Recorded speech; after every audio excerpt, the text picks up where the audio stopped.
I am Christina George, and I am the host of Paranormal Connections, and I will be with you for the next 2 hours as we delve into the area of the paranormal, some really interesting experiences, and tonight's guest is going to definitely be a great show to end the year with.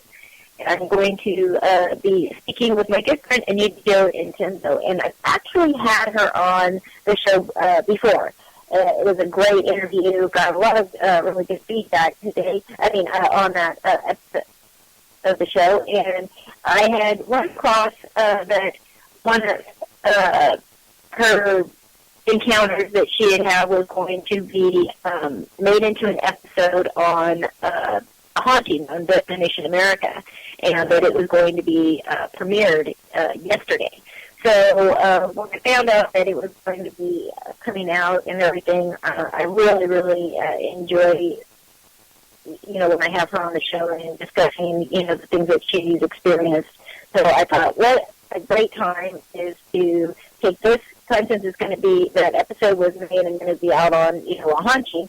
I can give people a chance to take a look at the episode and, figure out if they've got some questions. If not, they can check in tonight and hear all about the episode and the story and where it all started from and all of that. And so here we are. And so, as I said, I don't think I could think of a better person or a nicer person to have to end off the 2014 year of Paranormal Connections than with Anita. I do want to say thank you so very much to all of my listeners. I was just earlier today reflecting. There has been so many, for people who follow me, this year has been a very rough year for me, emotionally, physically, health-wise, the whole 9 yards. And I will tell you that for most people, when times get hard, may sink into a depression, just cancel themselves out, things like that. For me, my life has kind of always been, full of these kind of things, even, starting out not being able, nobody believing that I was seeing spirits and believing that I was actually going to do all of the things that I was going through. So for me, I really don't, hold on to, bad or negative things that happen to me. What I usually do is I realize that everything that happens in our life, good or bad, there is some kind of lesson attached to it. So I always try to figure out what it is that, I'm trying to be shown, taught, and I'm telling you, it always pans out, it always works, and it always has me somehow prepared for the next thing that's going to happen in my life. And for people who listen to the show to Aliens, UFOs, and Beyond last Wednesday, you would know that I had kind of waited till the last minute to get together some extra money to do my Christmas shopping for my family, my grandchildren, and it happened to the 15th was my oldest birthday, and so I had went out to go and do some shopping, grocery shopping, Christmas shopping, and birthday shopping all together. And I went out, and before I knew it, I had 3 young men that had walked up on me, and before I knew it, I had this guy had my arm and had a gun directly to my rib cage, and told me if I screamed or moved that he would shoot me.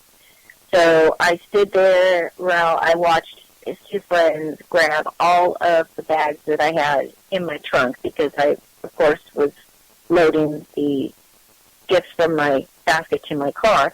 And they took all of the, grabbed all these bags up, ran through another row of cars where a car pulled up and was waiting, jumped in the car. The guy holding me told me not to move, not to scream until they left, jumped in the car, and I would say it could not have been more than just a few minutes that all of this transpired. And it left me standing there, trembling, in shock, really not understanding what was going on, what was happening. And interestingly enough, from everybody knows me, I'm somebody who I will help out anybody. And although there was not a gift in there that was for me, I had bought something for everybody else, and including I had went and spent the remainder of the money of what I was planning on spending on getting our local homeless hats, scarves, gloves, blankets, things like that, because the weather's been so cold and so bad here. So these people even had no idea that they were robbing me, and, so being somebody who was trying to help out other people in need. And so when I went back and I posted on Facebook, I was kind of shocked at all of the different responses that I got. Many people shared similar stories, that they had been robbed, or they had a family member, a friend that had been robbed during, this Christmas holiday. And it really, really saddened me. Some people said, what they wished would happen to them, and if it would have been them, what they would have done to them, and what I should have done, shouldn't have done, everything. And for me, I will tell you, it made me really come to the realization that I didn't want anything bad to happen to these people. I think that a lot of times people do desperate things in desperate times. Is it right? Absolutely not. But again, I was okay. They didn't hurt me. All they did was take things. And I figured, it was baby toys and, a watch that I bought for my son and a few things for my daughter. But they were nothing, worth a lot of money or anything like that. It was really just a thought behind the things. And I figured as long as this stuff was now going to go to somebody else and it was going to put a smile on their face on Christmas, it was okay. And the other thing is that all of the stuff for the homeless that was stolen, my team had all pulled together, took in donations, not only took in donations, but went out and had bought replacement scarves and the gloves, all that kind of stuff. And we had our Christmas party the night before. We had a potluck. We ended up taking all the leftovers. We heated all that stuff up the following day, and we were still able to go out and hand all this stuff out to the homeless. So, for every bad thing that seemed to happen to me, a lot of really, really good things happened to me this year. And, I have to say one of the big things was coming to the DTM network. They have been such an amazing, amazing family and part of a network to be with. I can't say, how much more I love Betty and Tiffany than I've already said multiple times. They are absolutely fantastic, and I'm so blessed to have them. But I'm also so blessed to have all the listeners. I can remember years and years ago starting, my radio career, and I topped out, I think, at 3,000 listeners, and I thought, wow, 3,000 listeners that would actually care about what I was talking about, and people that I could, get interviews with. And, geez, that's just, it was so humbling that, I'd have 3,000 people. I didn't think I'd have, 30, much less, 3,000. And now here, just within this year, I have, up in the upper, I think my last show, I was just close to shy of 80,000 live listeners. So I will tell you, all of you are what keep me going. The fact that you still hear every week, and just such an amazing following and friends and connections that I've made over the years with all of you, as well as my guests. Is, boy, I'm telling you, when I look back, I am the one who is truly blessed. So everything else that has happened, when you really put everything into perspective, I am, have been gifted so much more than what was taken away from me. So, with that being said, I just want to wish all of my listeners and all of my supporters a very, very happy holidays. I hope you have a great New Year's, and you will. I know a lot of people don't like to make resolutions, but I always say that, people say I don't make resolutions because, you're just setting yourself up for failure. And I say, well, it's not how big the resolution is. It's just that you are looking over the past year and you're trying to find, things that you could improve on in the following year to make you a better person or to whatever, you may be doing. And I said, the only way you set yourself up for failure is if you set yourself up for failure. You choose, pick something that you won't be able to accomplish. So I say you take baby steps, pick something very, very small improvement, and so that you know you can do it. Look at it as a goal if you don't want to look at it as a resolution. So I hope that all of you will, have either a resolution or a goal for the next year to not only be able to better help yourself, but to also be able to help others. Because, I'm telling you, all the help that we give the homeless in our area, we not only do we take supplies to them, food to them, but we also, talk to them. And some of these people's stories are so touching and so amazing, and they're just like you and I. And, maybe sometimes because of health or something happens and children get sick or somebody dies, and next thing you know, they were, as it was, living paycheck to paycheck, and now they're homeless. So, there's so many people out there who are in need, and you can help out, and it won't cost you a dime. You can take the leftovers in your refrigerator and pass them out. People will, love it. So just try to do the best that you can, and try to be the best person that you can. And I wish you all a very, very, again, Happy New Year. And we'll start out next year. We've got a great lineup of guests, so it's going to be an awesome, awesome year. So with that being said, let's go ahead and start the show and get our guest on. Anita, are you online?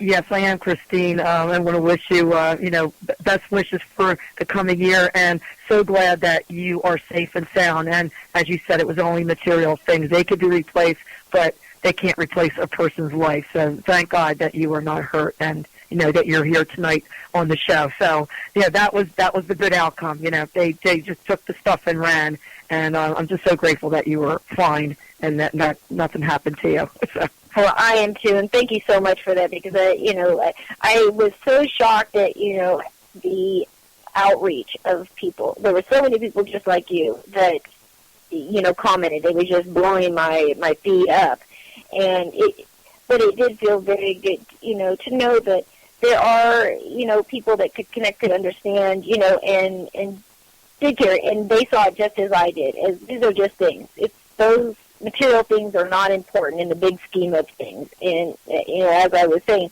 if they go to somebody and it puts a smile on their face, so be it. So be it. It's just, that's okay. I had a nightmare the night after, because I think I was in shock pretty much the whole day, and I just was feeling numb. That night, I went to sleep, and I'll tell you, I woke up about 6 or 7 times. Each time that I fell asleep, I had the exact same dream of the robbery, but each time in the dream would be, fighting for, like, either my car or the stuff or whatever, and it would have a different outcome, but it was always, an outcome where I didn't come out of it good. And, so again, I think it was, subliminally trying to let me know that, again, my decisions and not fighting, over anything was the right thing, to do. And you see so many people that do fight, and I found out the following day that the night before this happened to me, that somebody else was robbed across the street from the shopping center, and they fought back, and they were killed. Yes, and it's, they say, let them take what you have, and, just say, just leave me alone, you can have whatever you want, and just leave me in peace, and, my mom and I were mugged years ago, and you relive, I was actually getting into a car, and her handbag was on the front seat, and she was trying to get my poor grandfather, who was almost blind, into the car to go see his sick and dying wife in the hospital, and we were just sort of thrown off because we were so concerned about getting him in the car. Didn't see this man come up behind the car and come into the car while I was in the car and grab the handbag, and he had a gun later on, but we just let him take the handbag. Luckily, my mom had her car key in her pocket, so we were able to drive to the police station, and report it. Oh, good. Yeah, but like years later, her handbag was found on top of some rooftop. A roofer found her handbag, and almost everything was in there except for the money. They just wanted the money, and her pictures and even her safety deposit key was still in her handbag. And all that. Wow. So, but I know That's amazing. Yeah, you kept seeing this person's face as he looked in the window, that looked at me that split second, like, what is this man going to do? And actually coming into the car to grab the handbag, and I just kept seeing that man's face all night. It would just scare the living daylights out of me. But it's, but we were okay. My dad, the first thing he said, "Are you hurt?" I go, "No, Dad, we're fine." "Well, that's okay. Let him take the money. You can get home with the car, and of course, credit cards, which is just a bothersome thing that you have to then report all that. But yeah, I understand. Yeah, we've had family members. My dad was attacked, and they could have killed him, but 2 men came by and rescued him. He was coming from the bank, and they wrestled him to the ground. But before he got a punch and punched one guy, almost knocked him cold. But my dad was on the ground, and they would have probably stabbed him. But 2 young men came to his rescue, and that was just so frightening to think that could have happened to my dad. He could have been killed over just some money, in his wallet. But they didn't manage to get anything because it was inside of his coat pocket. But the idea is that they got him on the ground, and they were going to do some harm to him. But the guardian angels were watching him, and I think they were watching you too. That he was safe, and it's just a horrible thing to go through. And I'm just so glad that you are safe and sound. And it's just this time of year just brings out the best and the worst of people, unfortunately. It does. It really does. And I'm so glad that my group we are so much on the same page, and although I'm the leader of the group, and so of course I do a lot of the speaking and the shows and all this kind of stuff. I get a lot of the attention, but I'll tell you, I try to give as much attention as I can to the rest of my group, because without them, there is no team, and they're always right there helping me to hand out, the food and take in donations and help, build shelters, for animals, and just, whatever it is that we do. I mean, and it's amazing. But yeah, people really have to be careful, especially, around these times of years, because again, so many people feel that need that, if they don't give things to their family members, that they're not good parents, they're not good, boyfriends, girlfriends. And so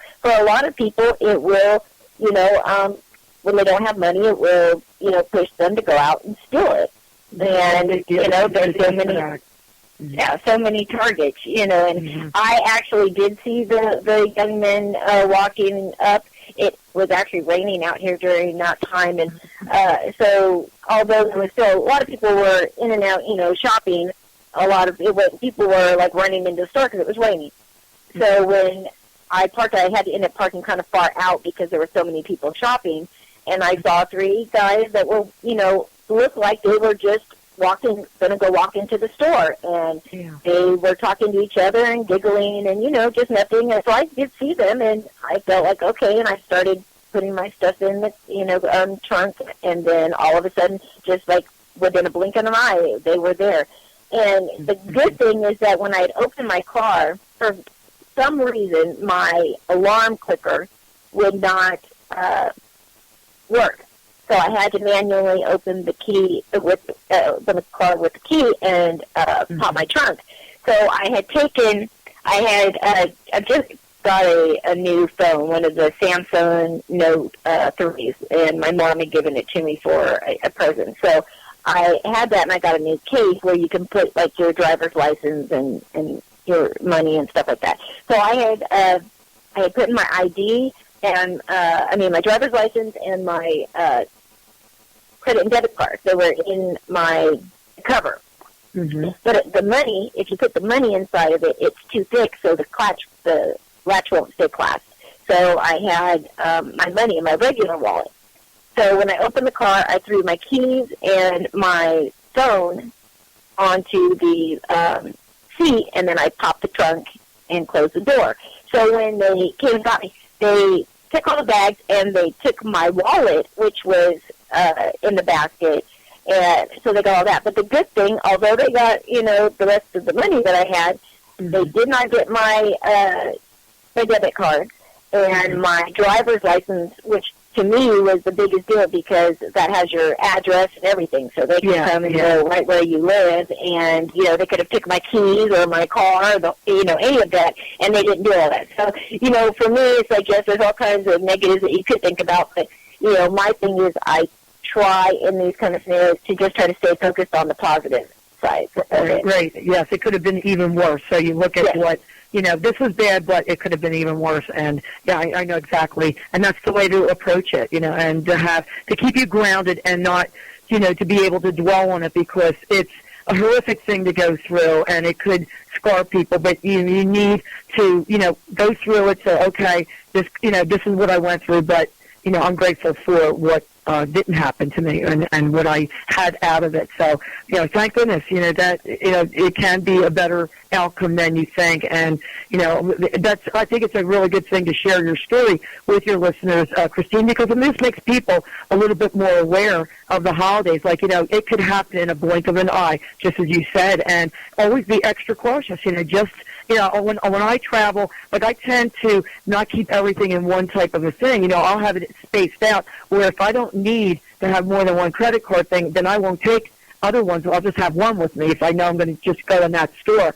So I don't carry a lot of extra things because you just never know, if something is taken. You just have to kind of spare it out or have an extra set of keys where you can get to it just in case they weren't in your purse or whatever. But, people have to be very vigilant, this time of year. But if they're bent on seeking you out and you were probably, a target where you had things in a bag, you were distracted a minute by opening up the back of your trunk of your car, and in that split second, they took advantage, of that. Yeah.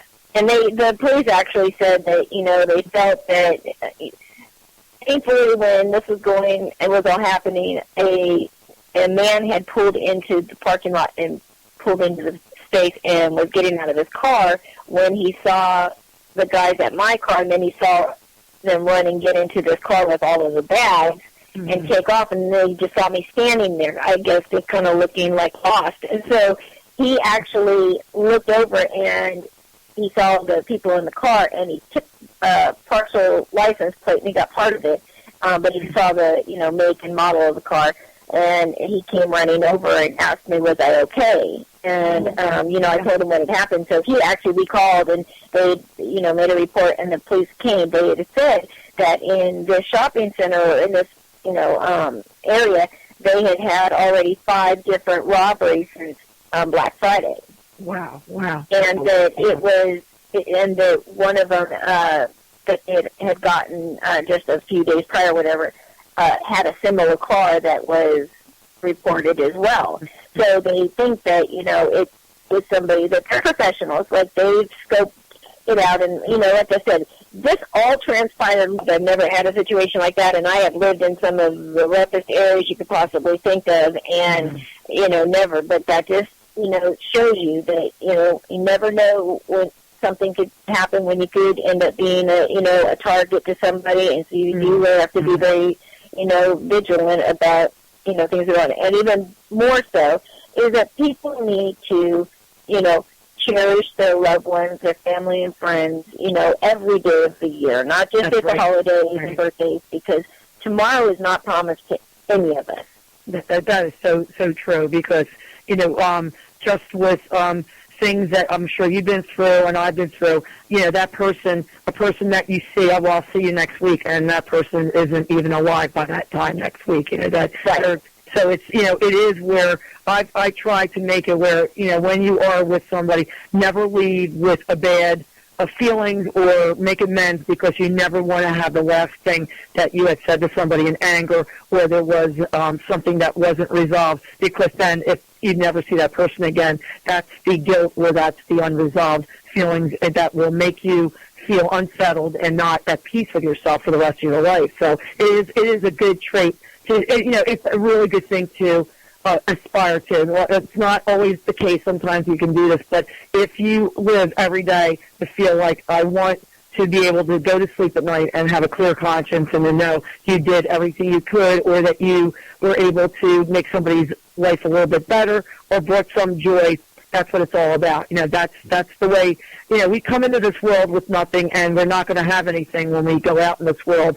So that's why material things are just that. They are in our possession for a short time, and somebody else is going to be having them, whether you hand them down or somebody takes them from you. But, in the end, my grandfather always used to say, until they start putting pockets in coffins that you can't take with you. He was a tailor, and he used to, somebody would want an extra pocket in the pants. But he said, until they start tailoring pockets in the coffins, and he said, you can't take it with you, honey. He said, that's why, he was not a man of means. My grandfather worked very, very hard. He was an immigrant to this country, and, just made his living. He was a tailor and did, had his own little shop, and he always had food on the table. He went through the Great Depression, and he knew what he was talking about, and they worked hard, and they would be today like over the moon to see where their grandchildren in, 2 short generations, where they are in different really high professions. And to know, if my grandfather knew that I was on TV last night, he would have been the proudest grandfather in South Philly last night. Well, but you know that he was watching it right there by his side with the big grin. So even though he isn't here physically, he definitely, I'm sure, shared that along with many others, of your family and friends on the other side.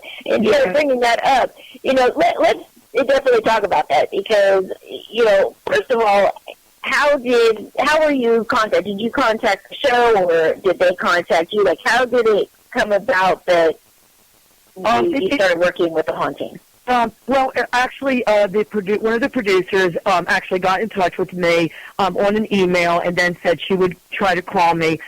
She was recommended by someone else who had seen my blogs and had read the book and said, I think you ought to check this out. And then she was able to verify, like, the person I was by contacting Bill Bean also, that she had known Bill Bean, and said, I hear about this girl, and, do you know anything about her? And he goes, oh, yeah. He said, we've met, and we've become good friends. So it was just really very serendipitous, I guess you'd say, that it just how it came about, where she got to know me, and then she says, wait a minute, you know Bill Bean? I go, yeah, I know Bill Bean. And it was just so out of the ordinary that it just, all this connection, because she knew him from The Haunting, because he had been on that show 2 years before, but she had met me almost on a separate thing. But then when he contacted her, he said, oh, yes, you definitely have to get her on the show, because it was just something they were thinking about, but he made it a point to call them back and said, I think if you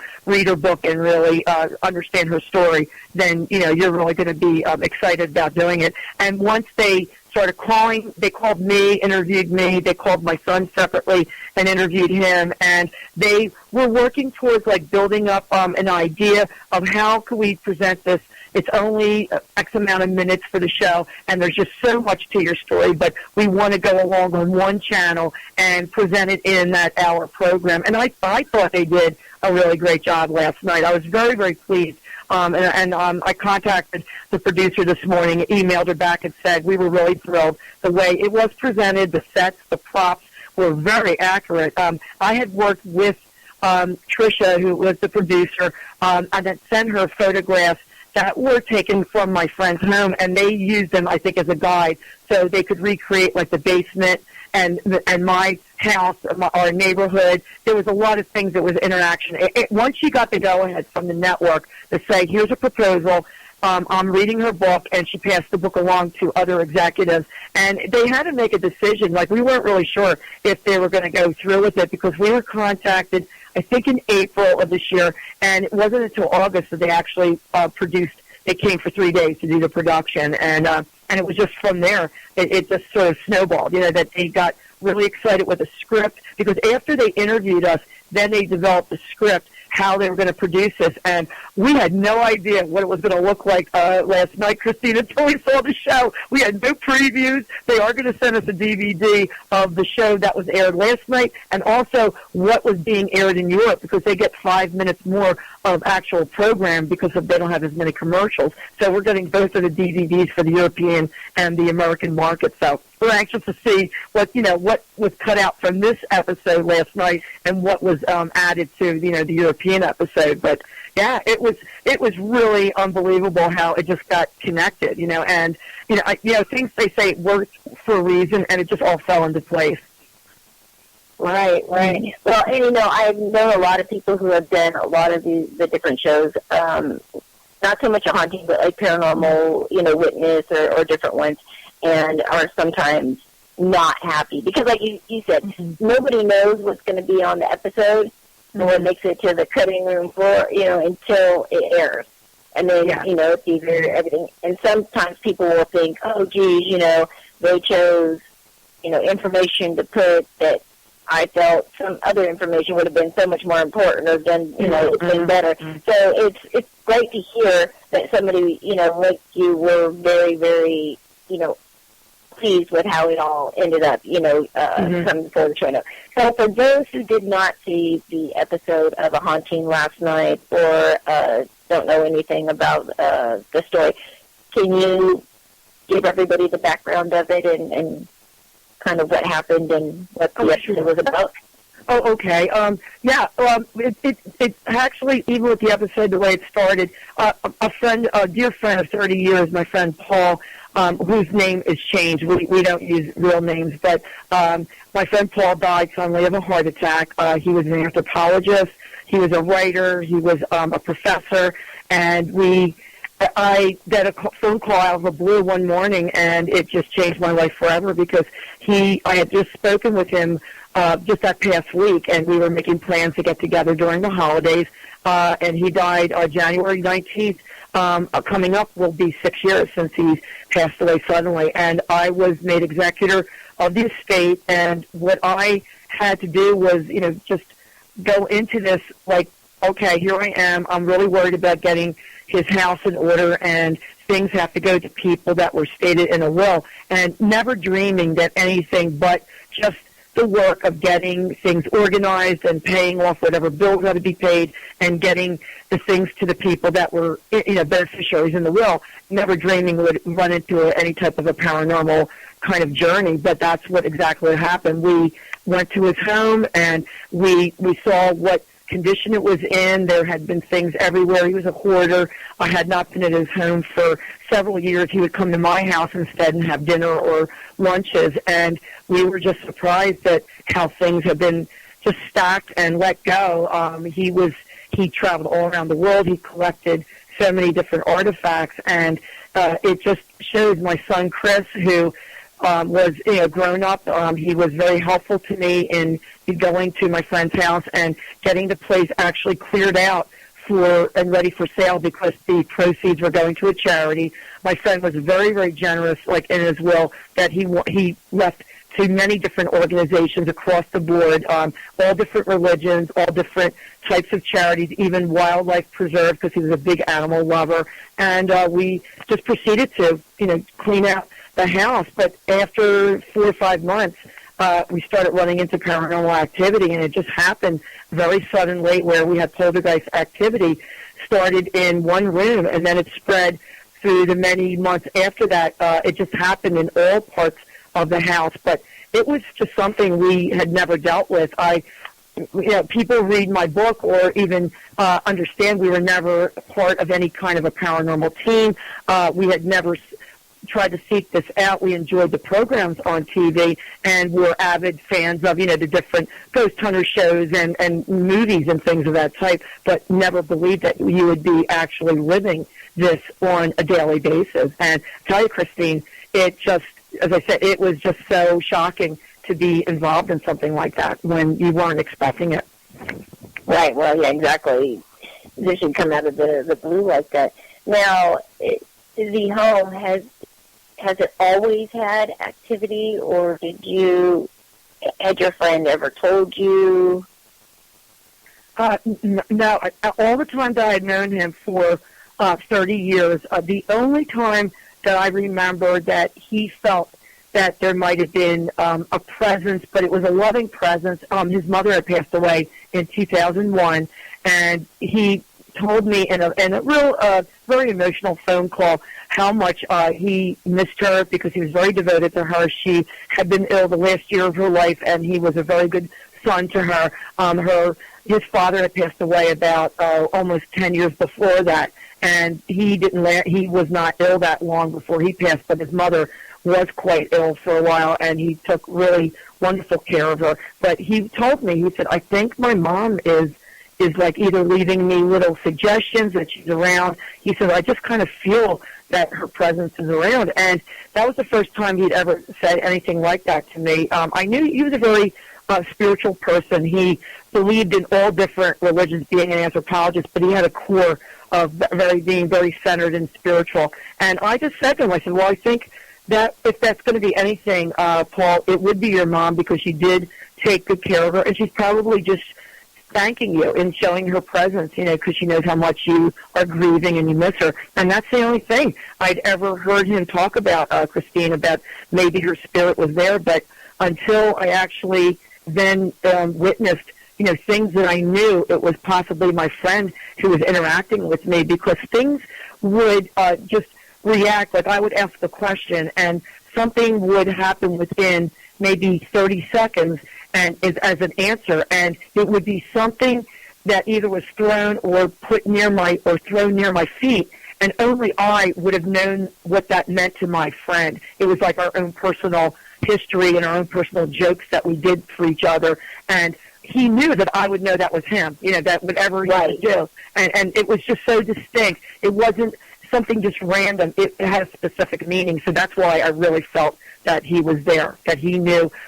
He wasn't sure what had happened to him because he had died so suddenly. And that's what I felt was he doesn't even know he's dead yet. I think this is part of the problem. And, and he did love life. He loved being part of his lectures, and he loved collecting things. And I think it was also hard for him to let go of the earthly bounds of all the artifacts that he had collected. So that was part of it too. Yeah, that's actually something that I talked a lot about on my show.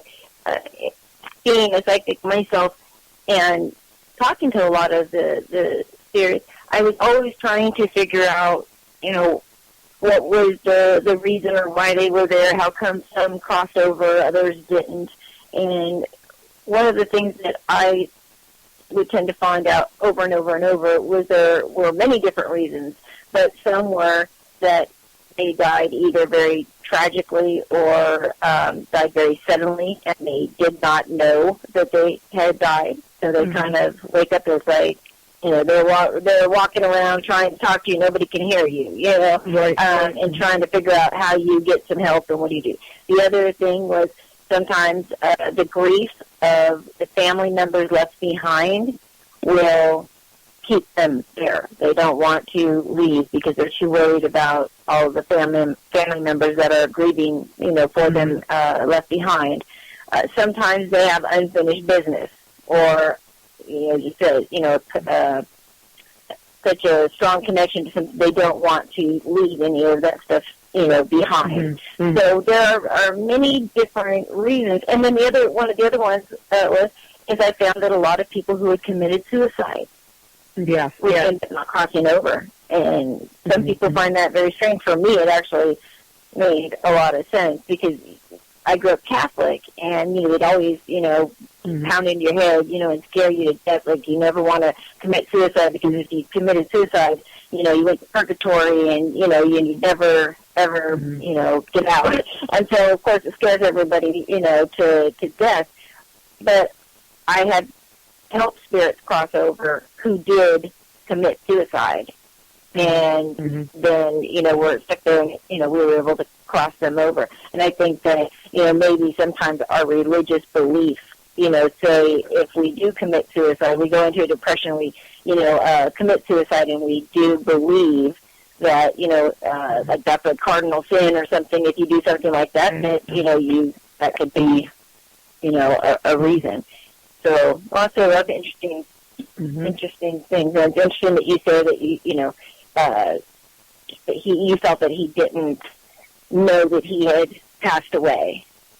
Well, that's what I felt right at the beginning because it was almost that he was angry. It was almost a frustration and anger, like, what? I didn't mean to die. Because what I mentioned in the book, too, he was in really good shape. He was in the best shape of his life. I mean, he really watched what he ate. He exercised. He was very proud of, his physique, that, he was able to, being of a certain age, and he was able to take care of his home and do his gardening and things. And but he had asthma. He did have an asthma problem, but he kept that under control. But it's just for somebody to die of a massive heart attack the way he did, it was just so, so sudden. But then when I talked with the doctors, they had said he had had a silent heart attack several days before. He was using, yes, he had an inhaler for his asthma. And what I found out later, because I had to contact the pharmaceutical company, which I did not know this was something that had to be reported to, the state, that when someone has passed away using an inhaler, they need to know, like, if there's been a problem, because he probably thought he was getting short of breath because of his asthma. So he uses an inhaler maybe more than he should, and that, of course, gave him a false sense that, okay, I can breathe again, but that was being caused by constriction of the heart, that he was having blockage in his heart. And then when I talked to a neighbor who had spoken to him the night that he actually called 911, she had talked to him earlier in the evening and said he wasn't feeling good, that he was going to go into bed, about 9 o'clock, thought he was coming down with something. And then in the middle of the night, from what I understand, he called 911, and he was waiting outside for them because he was so protective of his home. He locked up his house and put the alarm on and was waiting out on a snow-covered bench waiting for 911, waiting for the paramedics to come. And by the time they got to him, he was able to get into the ambulance. He was talking to them, but then he went unconscious, and then when they did the scans, here he had the blockage, and what it did, it blew out his heart. He had a massive heart attack because the arteries completely blocked, and if he had gone for medical attention maybe right away, a few days before that, they probably could have done a catheterization. My mother had the same thing. She had a heart attack. They put her in the catheterization lab. They cleared the blockage, and God bless her, she lasted, 5 more years. We had her, and because she had blockage in both arteries. But she had a heart attack where she had warning, and the doctor told me it's according to where the artery is blocked. You can drop dead instantly where the blockage is, or if it's further down, you have warning, and they could save your life. So my friend, he had some extra time, but did not recognize it as a heart attack. And that's what the sad part is, that he did not seek the medical attention. And then when he was brought into the operating room, he crashed. His blood pressure crashed, and there was nothing they could do for him. He was totally gone. And when I got to the hospital, what I say in last night's show, and I'm sorry I wasn't there for him, they did not call me. They said, well, wait for our call, and we're transferring from one hospital to the other. And I was very angry with them. I said, well, I want to be with him. I want to hold his hand. Why can't you let me come now? No, we're in the middle of transferring him to the other hospital. We'll call you as soon as he's settled, and we have to see about, you have to sign paperwork for the operation if we have to do that, because we're talking about a heart transplant at this point. So when I finally got the call, they said, yes, we're bringing you into the operating room. You better get over here. And then they kept me waiting. And I knew either they're doing something with the operation and they're waiting to tell me if he's pulling through. But then after an hour and a half, as soon as they brought me down to this floor, and I could see the doctors further down the hall, and I just took one look at their faces, and I go, no, this isn't good. He didn't make it. And they just were very grim-faced. And they said, we're sorry, we could not do anything for him. He passed away right on the operating table before we could even think about operating. And that's when the doctor said on the scan, we see old scar tissue. And he actually had a pretty bad heart attack. He must have been in pain. I feel so bad for him to think that he could have been in pain. He didn't know what he was up against, and then that it was too late, by the time he got there. So all I could see, they took me to a room, and he was already gone. And if I could just say goodbye to him, in the room. But it was just so surreal, Christine, because he was just there with a tube still in his throat, and and I just couldn't believe he was gone. We had just talked to each other, that week, and to see him there, it was just just crazy, and it's like, and I didn't even have time to grieve because the next day I was scheduled to go to the lawyer's office, and then he just puts all this in front of me and saying, here's the keys to the house, here's a 7-page will, 43 objects you have to find for all these people. I go, what? Like, where do I even start over here? And then, and then to get the key, not sure what door to open, and then to go into the house and see the condition. My son just shook his head. He goes, Mom, what are you going to do? And I said, I don't know. I go, I'll just have to take it one day at a time. And we often talk about, we look back the 10 months we were in the house and all that we achieved. He said, how did we do it? I go, I said, I could never do that again. I do not know how I did this. But I believe that you're called to do things, and when there's extraordinary measures, then you see what you're made of. And I believe that, all that I had done to take care of my parents, they had been sick for so long, and I was their caregiver, and, all the different trips to the hospital, and knowing all these hardships, and being very flexible by being an artist, that you are, you never have a mainstay job. You're always inventing or changing and being flexible, that I guess I was just really the perfect person to go into that situation to take care of everything, because I knew a lot of the things that he had collected because we had been friends for so long. So I remembered when he purchased this, and then I thought, well, if it's that painting, it must be this painting, because I'm doing research to say, okay, that's the German name for that, and that's the painting that he must want to go to his cousin in Germany. So it was all these things I had to be, recollecting. And my son said, Mom, you were born to do this job. You know all these artifacts. You know all this stuff. Nobody else would know this. They would just be throwing all this stuff out. And I was able to get everything to everybody. Everybody got taken care of in the will. But it was a really heavy toll to pay, though, Christine, because it took 10 years out of my life, and then the continuing journey these last 5 years, what it's done to me. So it's a very personal type of. The haunting that I'm experiencing is very deeply personal. It's not just something that, somebody buys a house and they might find it haunted, but we don't know who the haunted person is, or we don't know what the connection is, but I know who the person was that I feel that was haunting the house, and the other spirits and entities, and then what we deal with even today, the things, they're all very personally connected, and it's been a very amazing journey, frightening at some points, but also a really fascinating thing to be able to study this that I never did before, and also to do some of the research that has led me to such historical things. And it blows my mind at this point that it was meant for me, I guess, to do this, because I'm actually even learning German, if you can believe it, so I can understand some of the things my friend left behind. And, just I have my German dictionary, and I never knew I would try to learn German, but it's really helped me on some things that I'm trying to understand and reading and doing archival work. It's incredible. It's incredible. Well, I definitely could see where that would, help out and all of it. Now, so the spirit of your friend obviously was there, but, he did have a lot of, very old artifacts and things like that.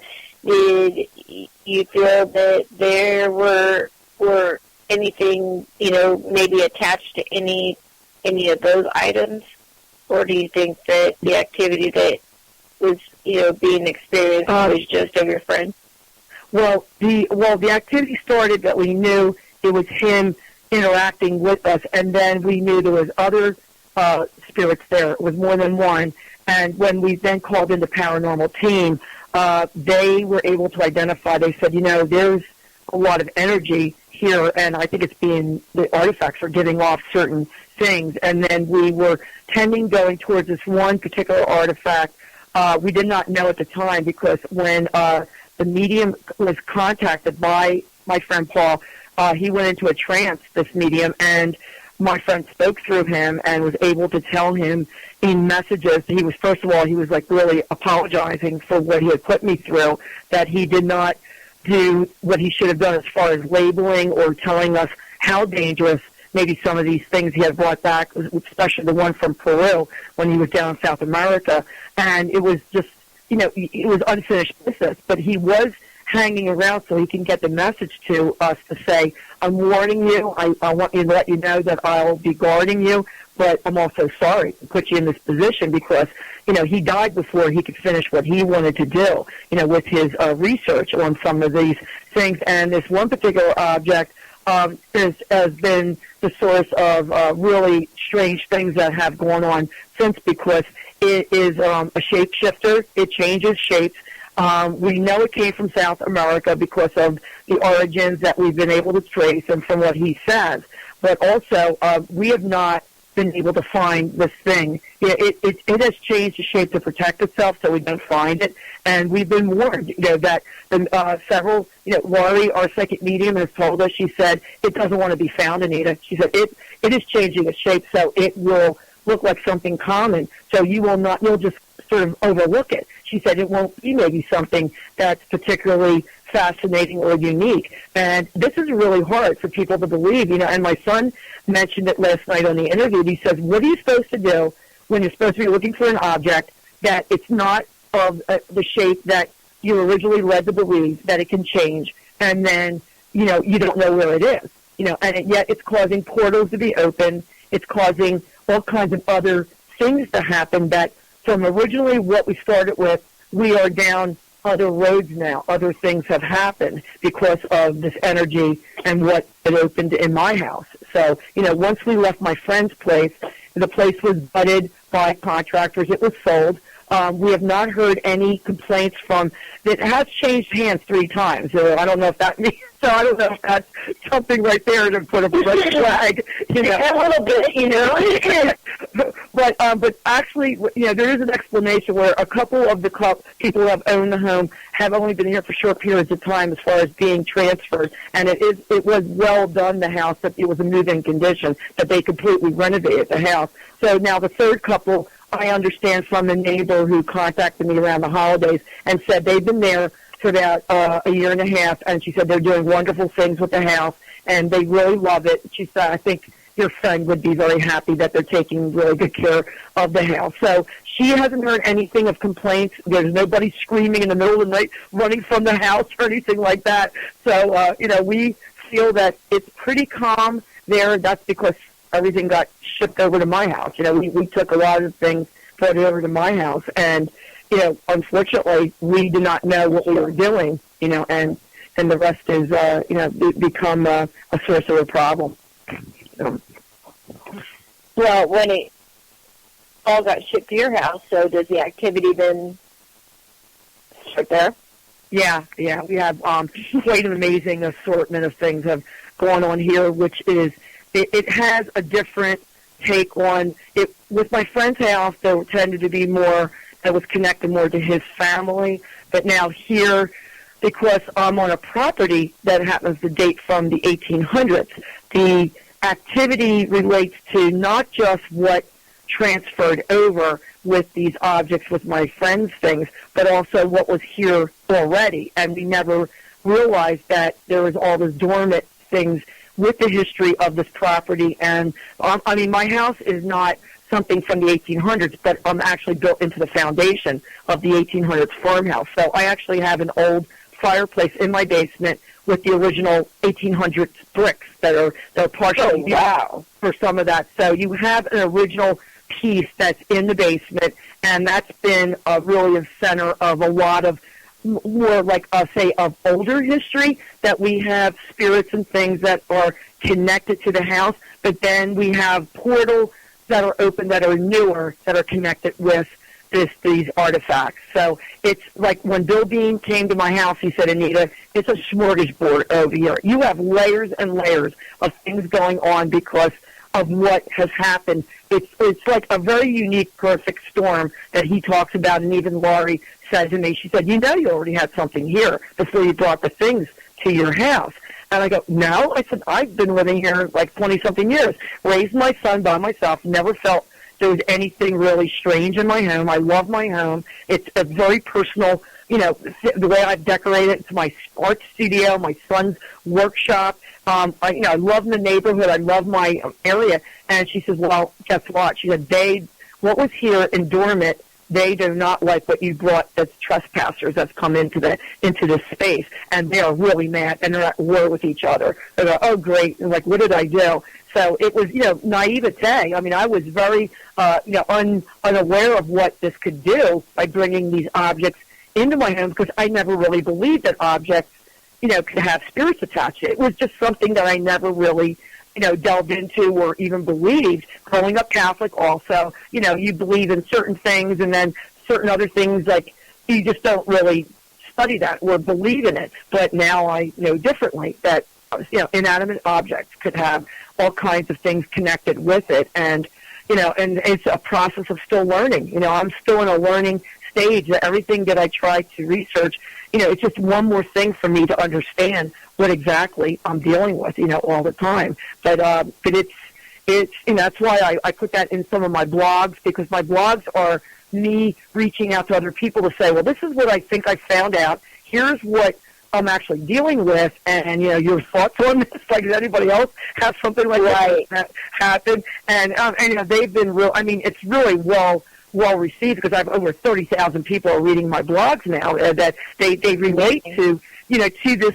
I'm very honest with people. I'm very open to, this is what I'm dealing with. I really don't have anything to hide, because I don't even know what this is really all about. Like how really scared. Maybe I should be more scared, but because I'm so naive, maybe I'm not scared enough, or so. It's probably good, because most of the time, the fear feeds these things and makes them stronger. So the fact that whether it's from your naive or whatever, it's probably best that way, that you really don't have a whole lot of background or information, so that it can kind of feed those fears. Well, exactly. My son has always used humor also, because if anybody's read my book, there's it's laced with humor, almost like in the Ghostbusters movies franchise. My son was a Ghostbusters nut when he was a little kid. You had to have the Ghostbusters, figurines. And I said, Chris, did you ever think you'd be a real life Ghostbuster? Growing up, he goes, no. He said, like I never dreamed we would actually be in a haunted situation. And we just love the movies. But but what has happened with him, he's become a very psychic medium with abilities of people coming into him at night in dreams. He always has been, that way. He always has been. It's just, I think he just kind of had it blocked out, because I remember the first time I talked to you, the same thing, I believe he's had a lot of experiences, and probably, very young. But again, if you, especially growing up, in those times, it was something you really didn't talk about it, and unless your family just happened to be, like a family of psychics that knew all about this stuff, you probably, were either going to have an imaginary friend, or you were going to have something that you just didn't end up talking to anybody about. But that's right. And then what we found is that all of a sudden, we started going through these shifts, and people who, because again, look, all the time people say, it drives me crazy when I see psychics and they're like, I was chosen by God to have this God-given gift and things. No, we all have this gift. Everybody is born with psychic abilities, and that's just how it is. And the thing is that usually what we find is that by the time they enter preschool or school, they shut it down. It gets shut down if they don't really have anybody that they can talk to and interact with things. And then there are other kids that it does not shut down, and it's just strong, and they basically, like myself, just kind of have to deal with it and learn, kind of live two different realities. One where, you pretend with your friends that none of this exists, and you're just like them, and then the other one is your reality where you've got this activity and, spirits around you all the time. So, well, with Christopher, he said, he's glad that it's actually shown back later in life, because he feels he's mature enough to cope with it. Yes. He said, I don't know how younger kids would do, because when he was little, he had an imaginary friend.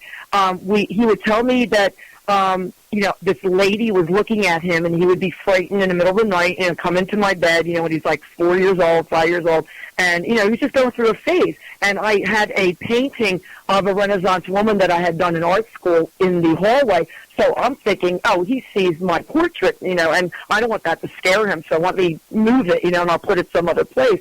And then it just subsided. He didn't talk about it anymore. And then, of course, the traumatic events at my friend's house that he had really been singled out. Where in last night's show shows Christopher being attacked and thrown to the ground. That was a really violent episode. We thought he definitely might have broken his wrist. He was thrown so violently to the floor, and and he was particularly. They like to mess with him. They, that came back later. That they like to mess with you. They're having fun with you. That type of thing. Absolutely. And the thing is, that's what I'm saying. He's always been a very strong psychic, as a child. And the thing is when you have psychic abilities, and this is one of the things I would, as time went on and I got older, I would, ask questions of the spirits myself.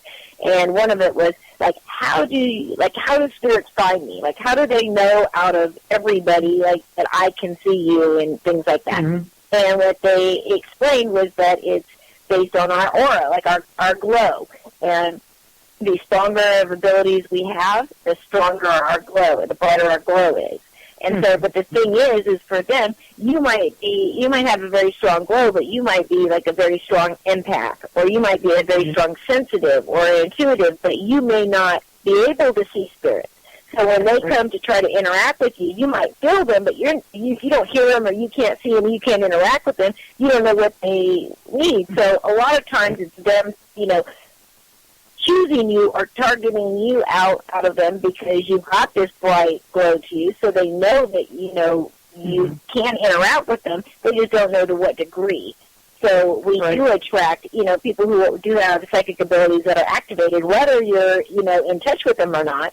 And the thing is like I said, usually, they'll have the so-called imaginary friend, but, we know now these were not imaginary friends. These were real spirits that they were interacting with. And then again, once they get into about, they start school, they will stop talking about it and, boom, it's gone. And they just kind of act like it never happened, right? They convince themselves that it was an imaginary friend stage 2, and they were imagining it.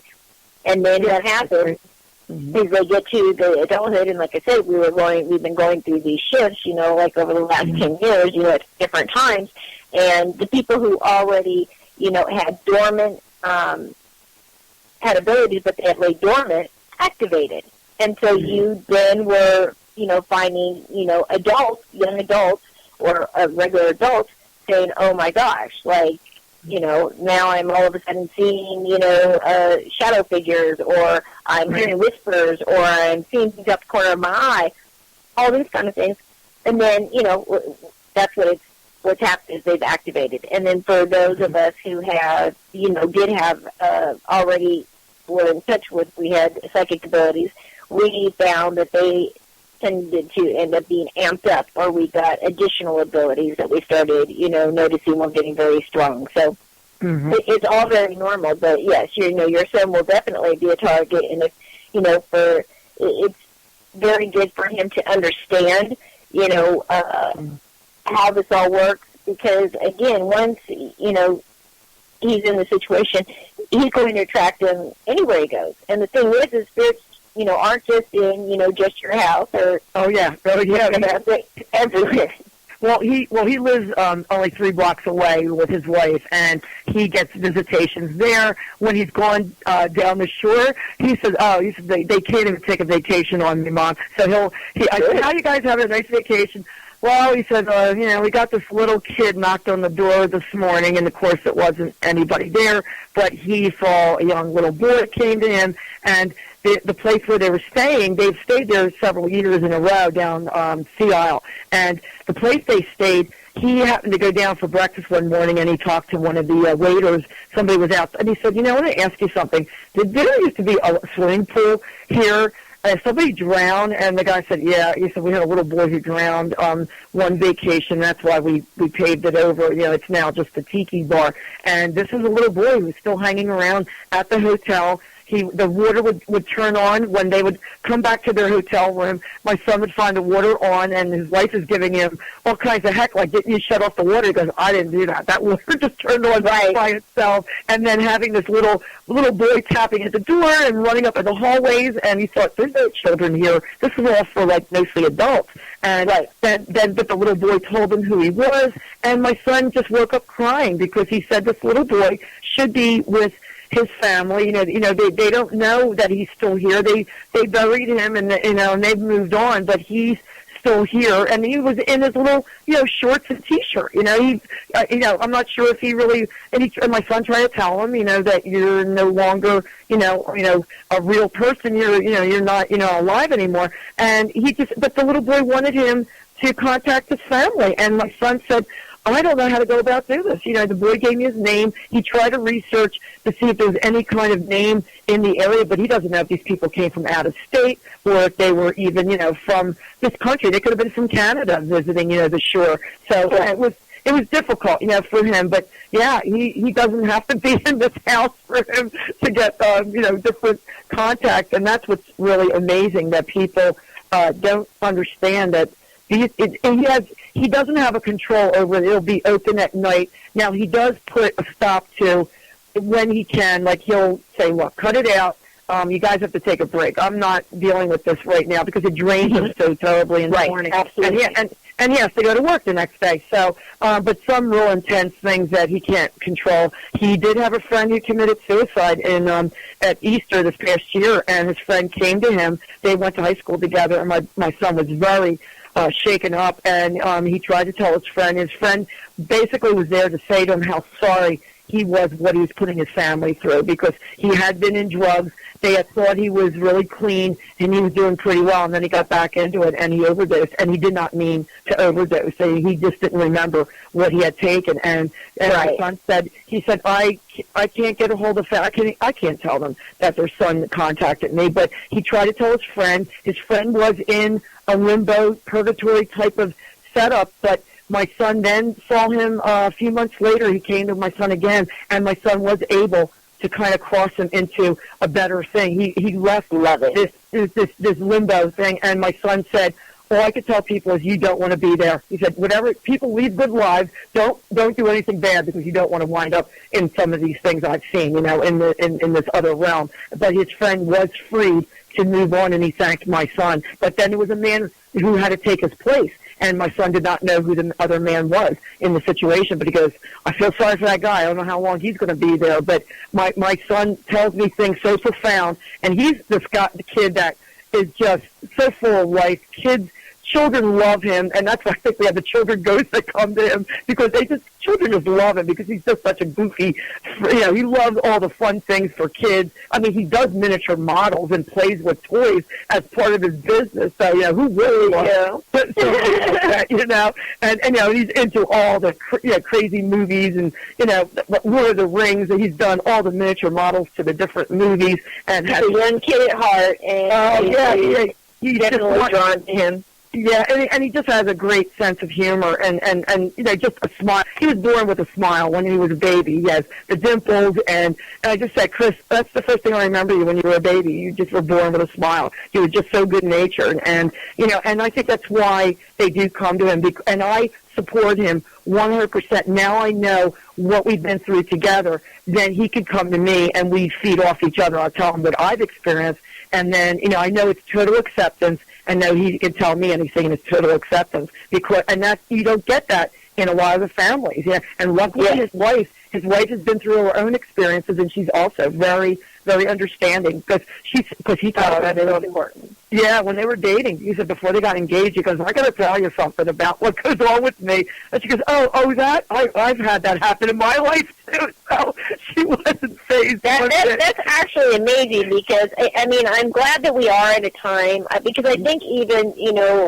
saying when I was back in my 20s and things like that, I think that people who I had told about my experiences actually didn't know what I was talking about, and they'd have their own experiences. They just didn't want to be that person, known to be that crazy person talking about spirits and stuff like that, because, back then that's the way it was. Because I'll tell you, it's bad enough if you would just tell people that you've experienced paranormal activity. But when you are, say, a teenager or a young adult and you're a psychic, it is not very easy to get a, so-called boyfriend or somebody who's going to understand what you do. I mean, I've had people who thought I was a witch and were scared I might put some voodoo spell on them or, all these different things. And, I was just thinking, like, really, people have such a misunderstanding of what's going on. And the other thing is, it is something that is very important, that when you do have these kind of abilities, that you do try to get some kind of control over it so they don't control you, because it is very, very draining. And as I said, the stronger, it's kind of like this way. It's like almost like he's kind of new to this. It's brand new to him again.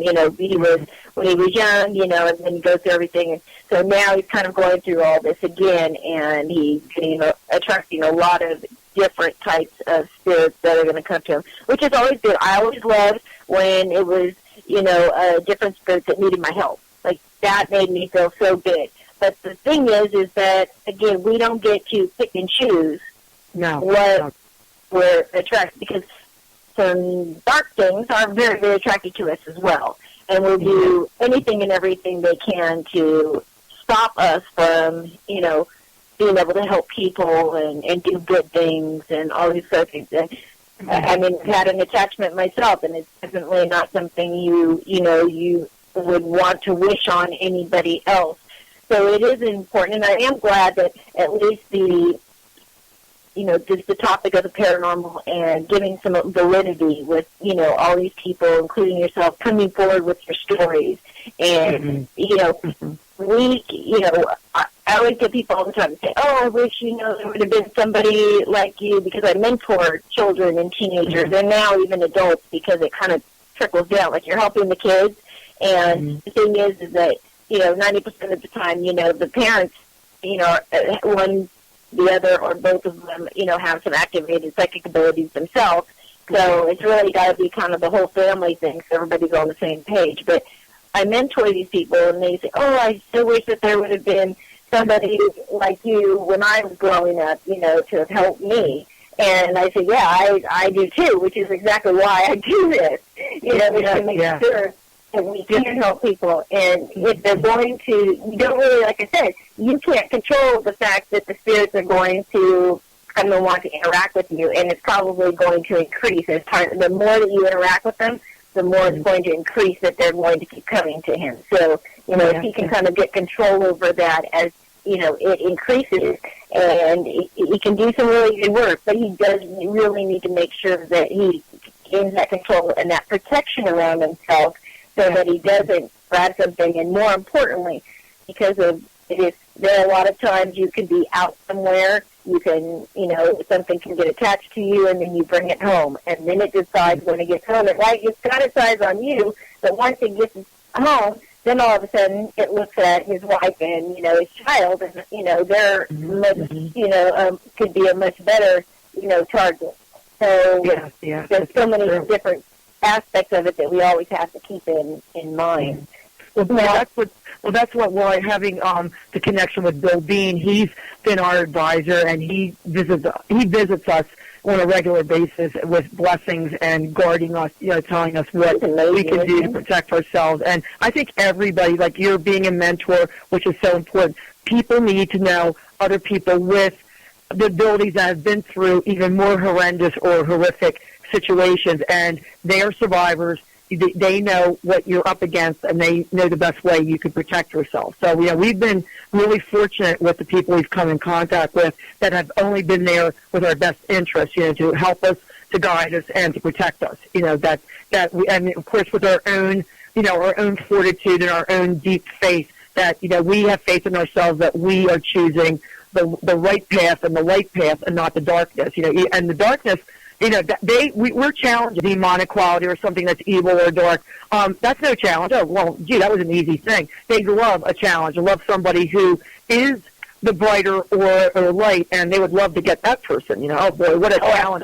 What a feather in my cap. If I got that. So that's where we are. We have made our peace. What we know, what we're about, and we're very self-aware. Of what we document. We take our notes. We know when things have maybe changed a bit. Bill, he says, I'm an email or a phone call away if you need me, and he's like our family now. We've become family. That he feels that, the deep connection with me, my son, and his wife, and even his manager, Bob, they're just the greatest people, and so we're very fortunate. I've been really blessed, that even though this journey seemed at one point that you're almost doing this alone, before I got my agent, before I even got the idea that the book was really going to materialize, there was times where I'm just working on this alone, and I'm being harassed by spirit stuff in my house because I'm writing the book. And now that I'm writing the sequel, it's amped up again because they do not want me to release a sequel because of what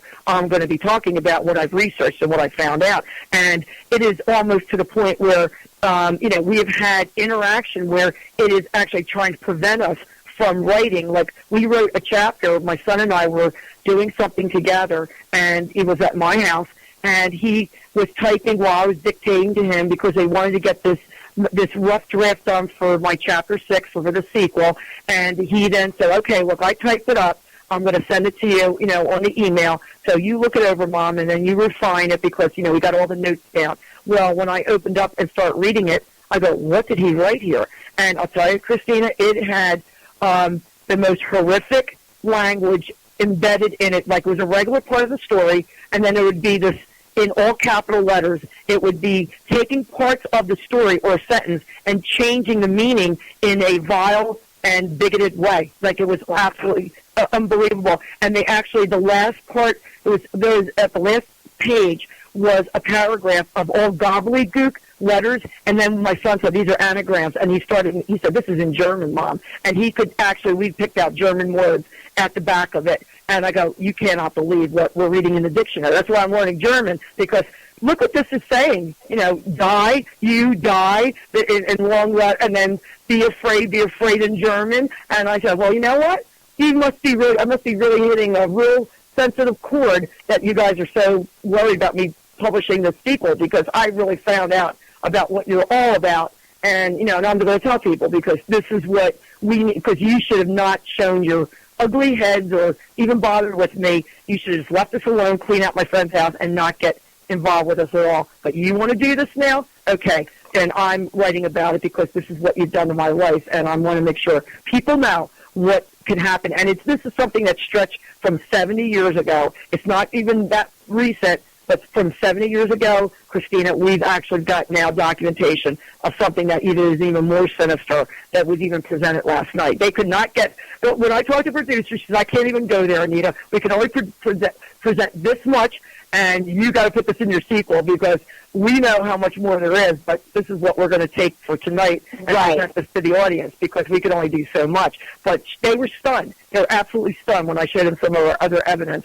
And she said, you've got to put this in the sequel. And she said, we're not going to let the cat out of the bag. So thank you, Tricia, for trying to keep that. They kept a certain script. But, it is really unbelievable, the interference in our cell phone conversations, interference when I've done a Skype interview, that the voices come through, that they are so angry and with accents and telling me what kind of a person I am for actually coming out and exposing these spirits and things. And they go, well, you know what? Do you want to fool around with me? We're going to have to expose you. We'll have to tell you what you're all about. Because if you want to hide behind, all this as cowards, and get out what really, really happened, then we'll talk about it. So it's a really crazy thing. Never expected it to get to this point. But when you have actual interference of typing, that they actually took over my hands of my son, that he says, I didn't write this. I go, I know you didn't write that. You would never write that because this is because you were typing really fast, and it would take some clever manipulation to actually take the sentence and turn it all around into something completely different, actually going against me, saying, this is what we think of you, that you're writing this. Right. It doesn't make any sense. Exactly. Yeah. And you guys actually, like when you were having the activity, you were actually getting some kind of, like, really bad stuff. Like, you guys were getting scratched, like you were hearing growls, like, right? Like, there was a lot. It wasn't just, you're hearing, something move or you feel something It was pretty bad. Yeah, we had scratching noises. We heard growls. We actually heard voices, telling us to get out. Things to really intimidate us. We heard my friend had a cat that was deceased, and we heard the meows of the cat. That there was a cat spirit at his house, and he had 2 live cats that we then gave to a friend of his who he willed the 2 cats to his friend, and she picked them up within the first week after he passed away, so there was no animals in the house after that. But, me getting scratched, I was in the shower, and I've never experienced anything quite like it, where it just felt like somebody had taken a knife, and from the inside out, it wasn't like you felt like somebody deliberately going against your skin. It was from the inside, feeling like somebody's cutting into you. And it was a searing, like almost a hot poker going across my chest. And I just got out of the shower really quick and wasn't sure what it was. But as soon as I saw the mirror, I saw three scratches, and they drew blood. It took 2 weeks for it to heal up, that was across my chest. Wow. That was real. And then we've gotten other, little scratches and things, but that was probably the most severe, and I have a picture of that, how it just raised in a really angry red welt, and it drew blood, and and then also just smells, and also with the attacks on our dear friend Laurie, the psychic, feeling that she wanted to be strangled, and that the visions put in her mind, horrific visions, that she later confidentially talked to me. She says, I can't even write this down, Anita. She said, all I got to tell you is it was too horrible for me to even write this down in this report. But she said, I'll tell you. She said, they were directed at you. And she said, you don't want to know what they showed me. She said, you won't sleep at night. You'll never want to be in this house ever again if I tell you what these visions were that they were showing. And, but she told me a little bit so I would be aware. But, they don't stay too long here. When people say, I'd like to do a long investigation. Well, good luck, because one of the cameramen was here with Laurie's team about a couple of years ago, had the camera set up in our hallway directed to the staircase, and he figured, okay, about 2 hours, we want to get some really good footage here. Went back, his camera was completely fried. The camera was completely destroyed. Footage was gone, and his camera was ruined, and it was a very expensive camera. So needless to say, he's never been back to the house here. Yeah, well, and sometimes, just depending, because I always hate when people think we'll just go and set up some cameras, and in an hour or two we should have something great. Because I'll tell you, I have been to locations that are very, until you just really either piss them off enough, or you're around whoever's being affected, and enough where you're starting to, see some of it for yourself. A lot of times they will hide. Yeah. And it's funny that you would think that these things are so mean, and, why would they hide? But they want to traumatize and get to the person that is, the object of their attention. And that's what they look for. They don't want people to come and help you. If people come and help you and they find nothing, then, nobody's going to keep coming and helping you. They're going to think you're crazy after a while, and, you're going to be mean, but, nobody's going to come and help you. And the thing is that it's good. I think, actually, that when Lori saw all of the things that you saw, because what I get when I talk to you is that this thing was feeding her all of this, because, so that she would go back and tell you, and then to get this information. So when she tells you, now you're going to be scared, thinking that this is going to come to fruition, all these different things. But again, it's all to stop you. It's all, directly attacked, towards you. And I have to say, it's good you're not falling for it. Well, what has really been the key thing, too, is, and this has been revealed, she said they are really frustrated that they can't get to me because I have a protective aura around me. They can't get to me. And that is probably my friend who made his dying promise, in this reveal that he did, that he would forever protect me, that they will never get to me. Because he knew when he was earthbound what was probably going on, with all this happening, and that's why he was so worried about leaving me vulnerable at that point. And we've actually captured, in one of the photographs, there is a scene in the basement that Laurie's group took, and there's this huge area in the corner that is probably the portal, because there's this big white ball of energy. But then you see me, and she said there's a protective aura around you. You can see that something is around you, and they can't come near you, and this really frustrates them. I go, well,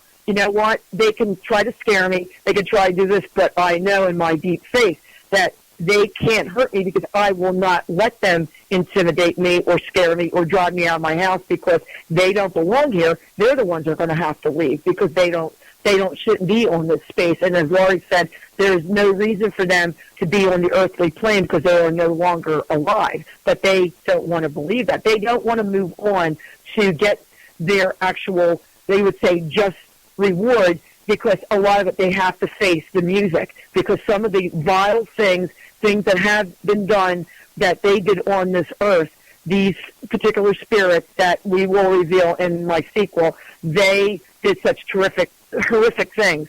They do not want to. They rather stay earthbound and be in this limbo than to have to go to be judged. Because they are afraid of judgment and where they're actually going to go, and that's what keeps a lot of people. It's either the fear of the unknown, because a lot of it they won't be really being judged as harshly, but people who knew that they did such terrible things in this life, they knew they were doing wrong, that they now face the ultimate judgment, and they don't want to face that. So they'd rather be in this sort of a limbo or be with the portals and being with these other beings, because as Laurie says, not just the good stuff comes through, but there's the bad stuff, and there's all kinds of things. They don't even have to be human that comes through the portals. And absolutely.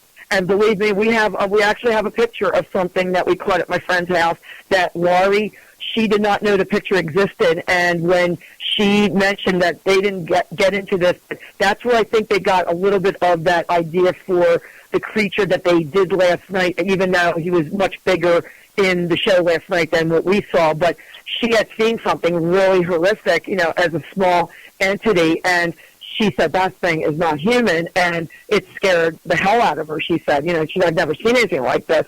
And that's what, then I saw a picture that one of our friends' sons happened to come, and he just wanted to snap some pictures of the house. He just had heard about it, and he asked permission if he could just take some pictures. And he had heard scratching in one of the rooms at my friend's house. And when he took the picture, we don't know what this thing is, but it's actually against the television, but you could see the face is actually off. The TV's not on, but you could see it's in front of the TV, and it doesn't look human. It looks like a creature. And when I showed it to Laura, she goes, that looks like what I saw. She goes, I can't believe that you guys actually caught a picture of something.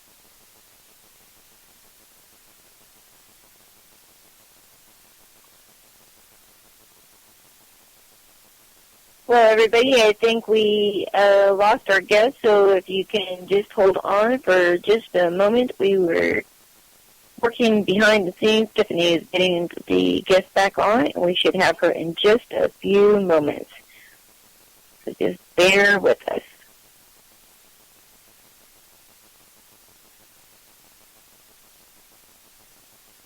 And since I'm not sure if they're live or not, I guess I will go ahead and see if we can just cut to a commercial for just a moment while we try to get our guest back. So everybody hang on. We will be right back. She's back, Christina. Okay. Are we back live? Yeah, Christina. Yeah, we got cut off on purpose. I don't doubt it. I'm going to tell you something very interesting, because at the beginning and a couple times during our interview so far, I have picked up on hearing some things. So, and I have not. Okay, good, because I'm not the only one. But it's very common on my show. It happens quite often, so it doesn't surprise me. But I kept hearing it, and so I actually have my group's EVP specialist who is in chat, is listening to the show with us. So what I'm going to do is I'm going to send a copy of the archive over to him to listen to, and I will let you know what we get, because I'm getting picking up a lot of stuff. So it's not just been one or two. So every time I mention the man that my son saw on the show in his dream, this so and so who has been he hasn't shown up lately, but he's actually our shadow man that showed up on our book trailer, and that's what's so unique, because my son had the dream. They showed it on the TV show last night, and it was very well recreate it. But I tell people, if you want to see my book trailer, the video, he shows up at the first 10 seconds of the book trailer. You'll actually see they didn't have the man last night with the brimmed hat, which my son was a little bit, he was a little bit, disappointed. He said he should have had the brim hat, but he's on our video, and you hear a dog bark right before he shows up on the front of the door, and that's also the dog that was in the show last night. That's the black dog, almost like a wolf with the red eyes, and this is all, and my son had the man come to him and told him who he was, and I had seen this man's shadow in our hallway, and he's tied to this property since the 1900s, and he's not a nice person at all. He's a very violent person from when I researched the archives. And I actually have a copy on my, I have Comcast phone. We actually have it saved that when I was doing another radio show a few months ago, we couldn't get connected, and I finally had to go to my cell phone, and there is a message left on my phone, and it's an old man saying, "Don't talk about my family," and it's about this man, the shadow man, and what this family was here in this house in the 1900s, and I had that saved. So we have, it just gets directly. This has been something new, Christine, having new interference. That we didn't have this before, but the telephone, this is something new that they're using to interfere when I talk to my son. I tried to call him on last Tuesday night, and it never rang to his phone, but I got such weird language over the phone. It sounded inhuman, and then somebody was huffing and puffing, and then they started up again with this really quick, like, blah, blah, blah, it was like it just going on, and then it just cut off the phone and beeped. And then my son said to me later when I called him again, and then this time we connected, he goes, "Did you just call me?" He said, "I just have a missed call, but your phone never rang." I go, "Yeah, well, you should see what I was just what was talking to me on the phone over here. I don't know what I picked up." Yeah, because I have a lot of interference like that on my phone as well. Something that I get a lot is, I'll be calling, and then the call will, I'll get to, like, the voicemail, so it'll go directly to it. Then I'll go and call again, and then instead of it ringing, I will get, and I want to say, it's definitely not human. It's almost like garble, but it almost, at times, sounds like almost like a chirping. And what in fact, Laurie is in Ireland right now, and I was emailing her about the show from last night, and I said to her, I go, "Yeah, I got something crazy on my phone, and guess what? It sounds a lot like what the EVP you picked up in my basement in 2010, because we have this all documented." So she definitely wants to come back. We call it the girls' circle. She has two of her other psychic girlfriends, and the four of us get together here to contact our friendly go-to is the lady go-to is my guardian here, who's from the Victorian times, and she's the one who leaves me all the knitted pieces. She leaves me presents all over the house, and I have about 12 of them now. That these knitted little loopy, they're threaded pieces that look like very fine lace work, and she'll leave them at different times. And my son's gotten them actually at his house. And I've actually had one. I was at a store a few weeks ago, and my son said, "What is that on the back of your sweater?"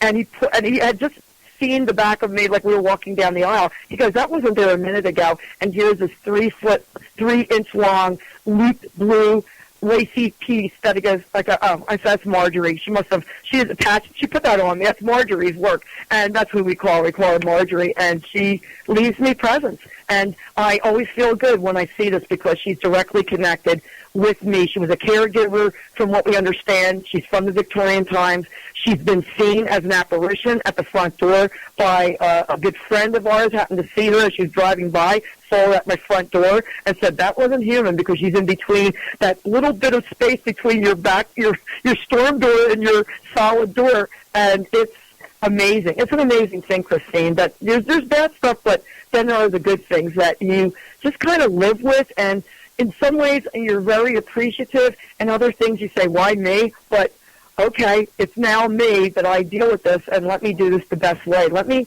do this with honor and try to help other people. And having me on your show, I appreciate so much for you to have me on your show and be able to talk about these things. I really very much thank you for having me on your show tonight, and be able to candidly talk about these things and you sharing. I learn every time I'm on the shows with people like yourself who've experienced for a long time, because it validates what I'm trying to understand and go, yeah, she just answered a question that I was thinking of. Well, that's great. I understand now what she's saying, and it really makes sense. So thank you so much, for, your contribution to the field, and for people, understanding from you too, what you've been through. But this is what it's all about. If we can help other people to identify what we've lived through or what we're experiencing, to let them know, yeah, this is really kind of strange, but this does happen. And when people say they don't believe any of this, well, I say to them, well, that's your opinion,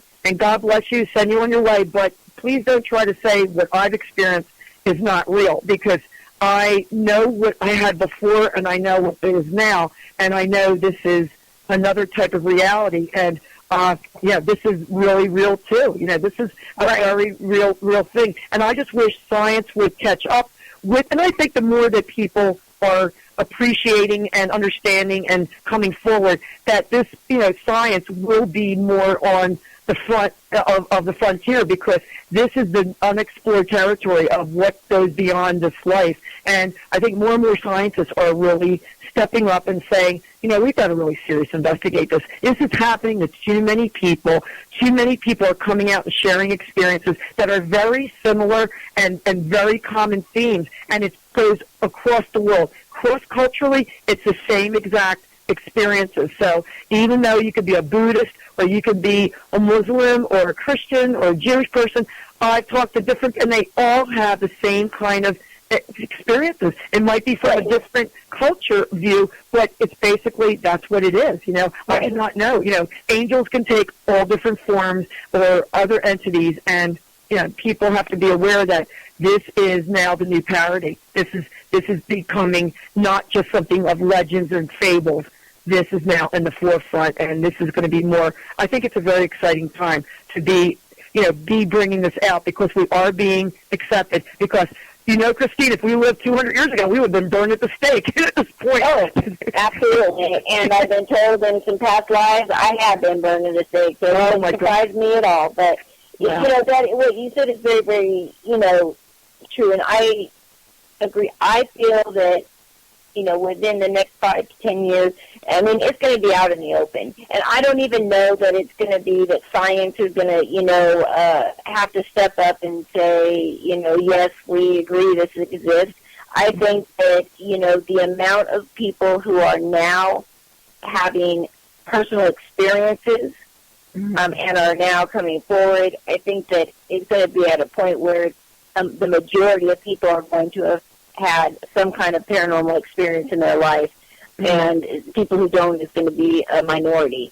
And so the belief is just going to change, because people are going to be just like you and I, saying, we don't care if you believe us or not, you just haven't had your own experience. So by all means, keep believing what you like, and more than likely you'll probably call me when you do have an experience, because I'll be the one who can help you.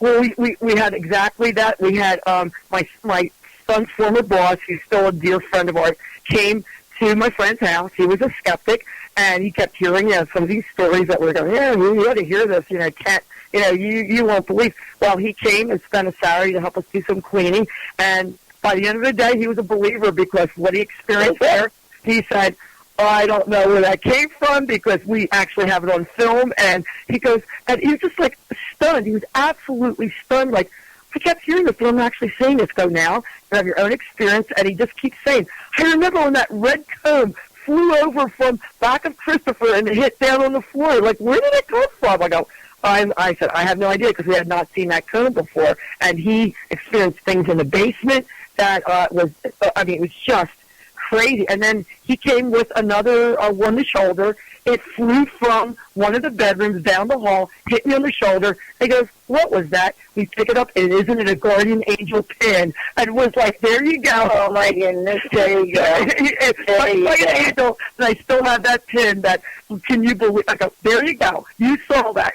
There was no, Chris is here, there's nobody else in the house but us, and that just flew from the bedroom and just hit me on the shoulder. And that was a common thing where somebody would say, how do you know it's your friend? Bam, right on the back, right hits me on the back, and it's a plastic name badge of my friend's name because it works at a department store. I go, there you go. Any questions? There you go. You want some validation, you're going to get it. But, I mean, I really see, like, first of all, I see that, you know, as I said, I feel that there is a whole lot of spirit activity, you know, and not just that are all there, but I feel that, like, come and go. Like most portals, it's just kind of like the supernatural highway.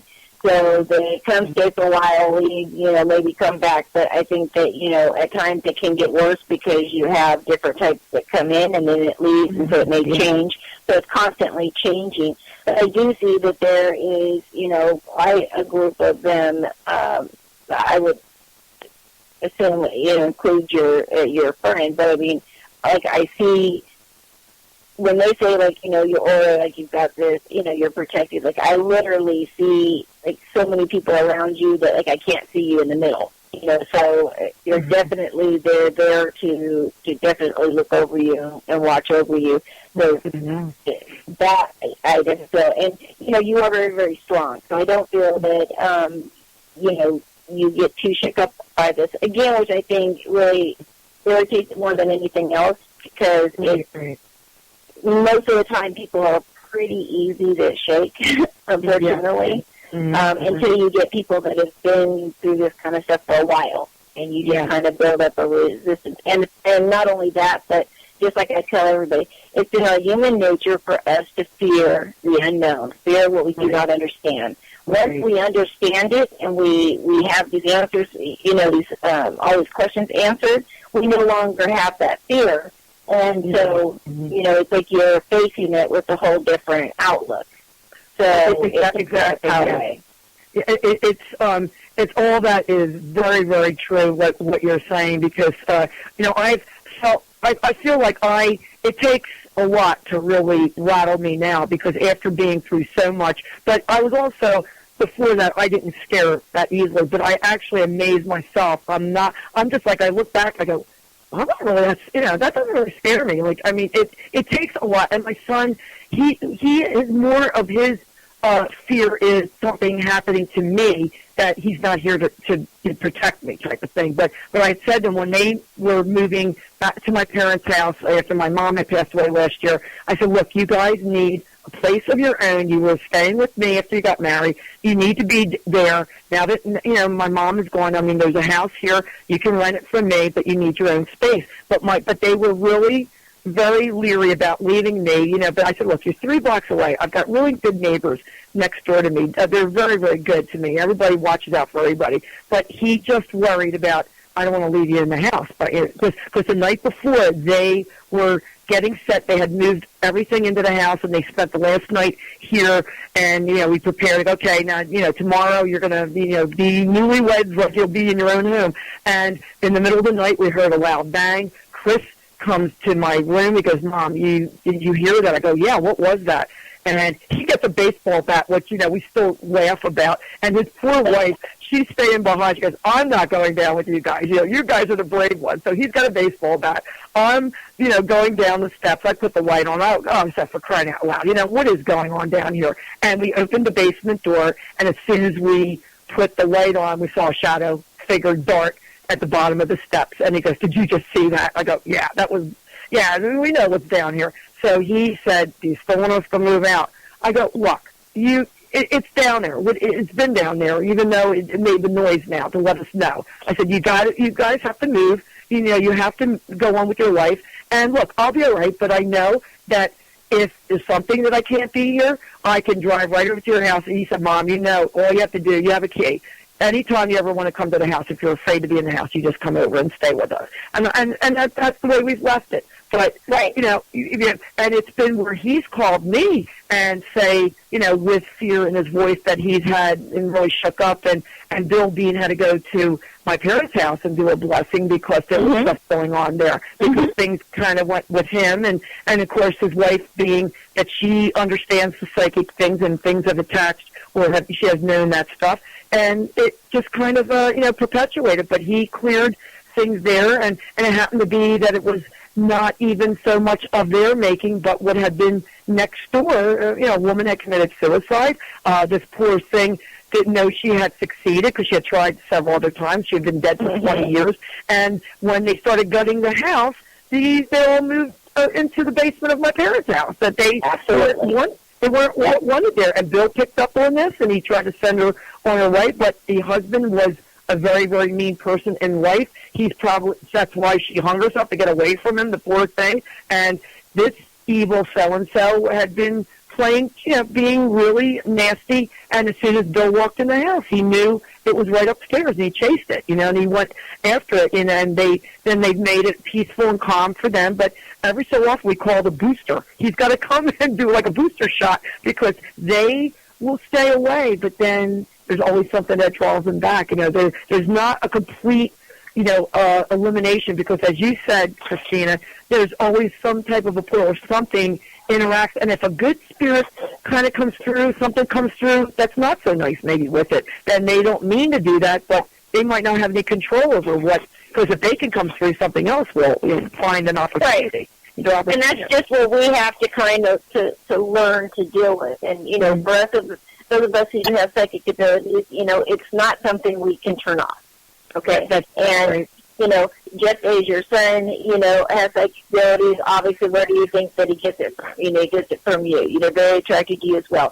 The one thing, like that I said, is that you don't have that fear. You don't get shaken so easy. But again, you see the direction that this thing went. You know, when your son's going to move out and you're saying, no, I'm not afraid, you know, all of a sudden you have this experience right before he moves out, you know. And when you still say, no, I'm fine, go ahead and go, what happens? Now he's calling you from his own house saying he's having his own issues, you know. So, maybe you'll want to call him back and get everybody together. No, you guys are continuing to go forward, which is exactly. But these are the kind of games they, you know, and these things know us, you know, better sometimes than we know ourselves. And so they know every fear we have.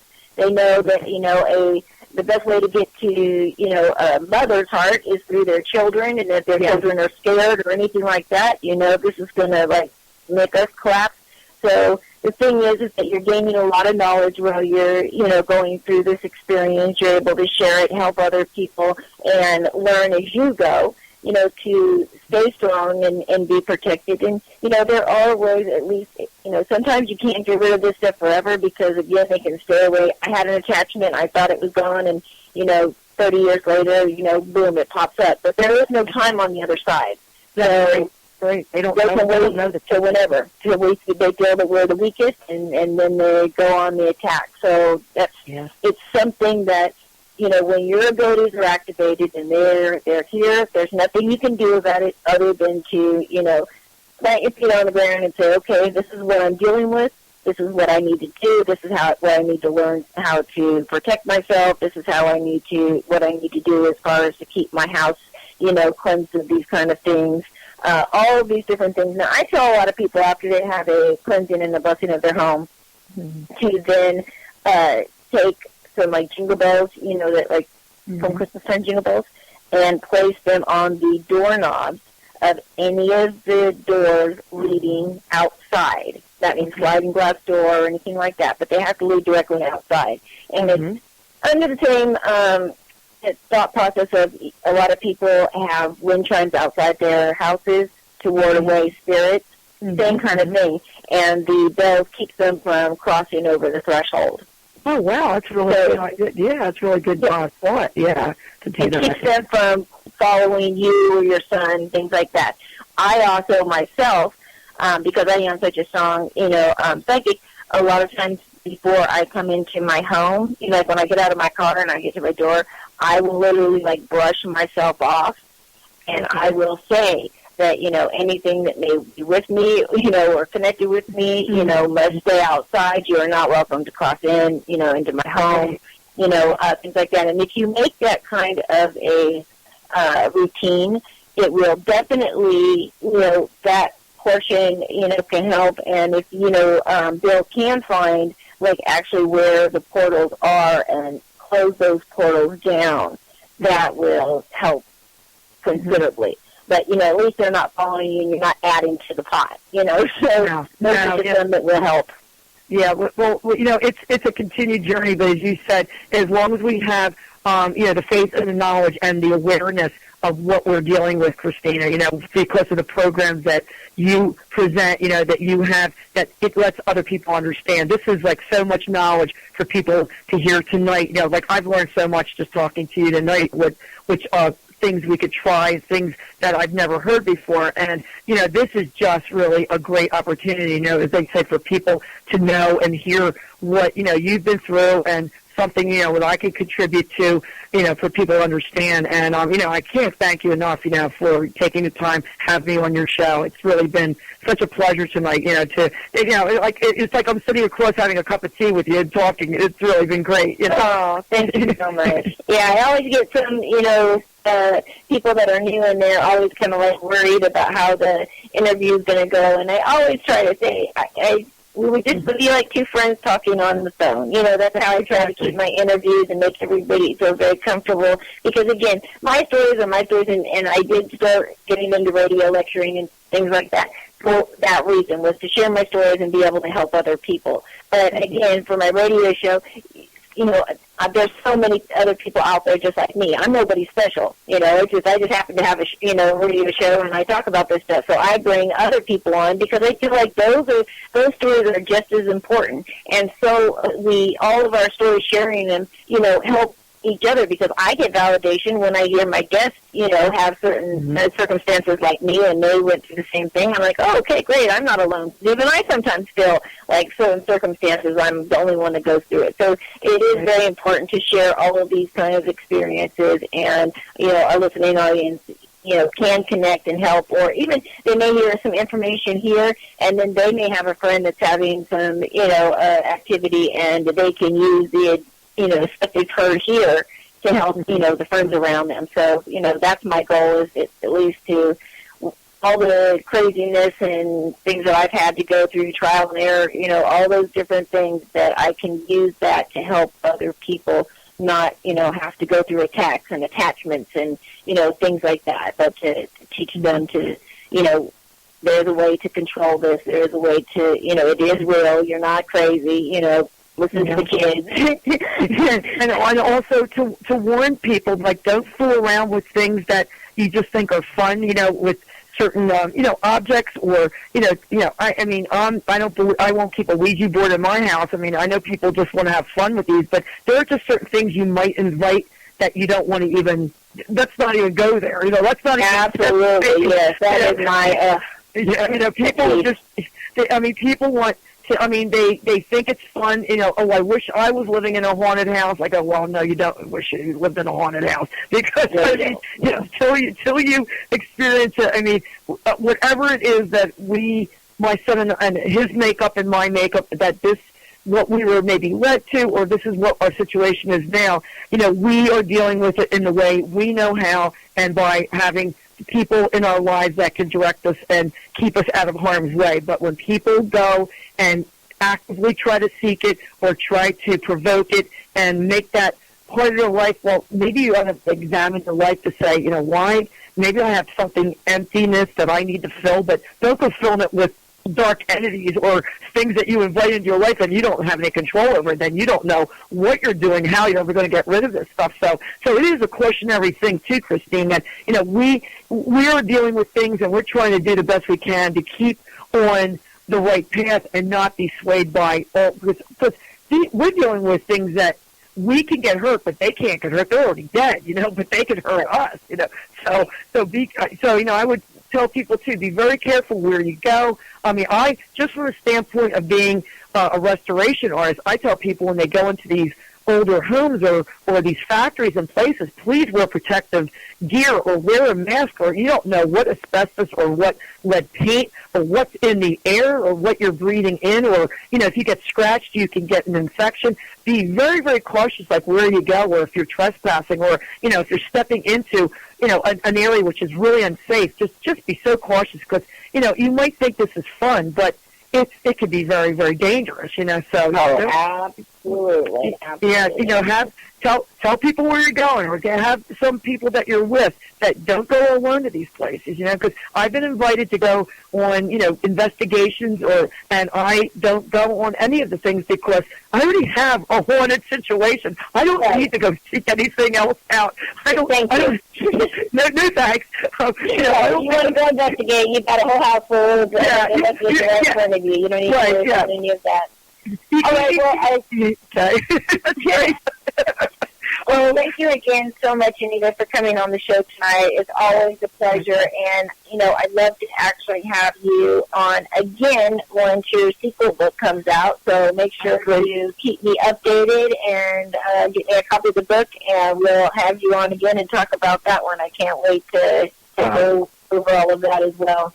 Well, thank you so much. I'm busy with my agent. We're trying to get the rough manuscript completed. Then we'll be doing the editing. So we're trying to do a timeline maybe within the next 3 to 4 months. I know some of the people want it out sooner, but it's just inhumanly possible for me to do it any faster, because my son just got a store.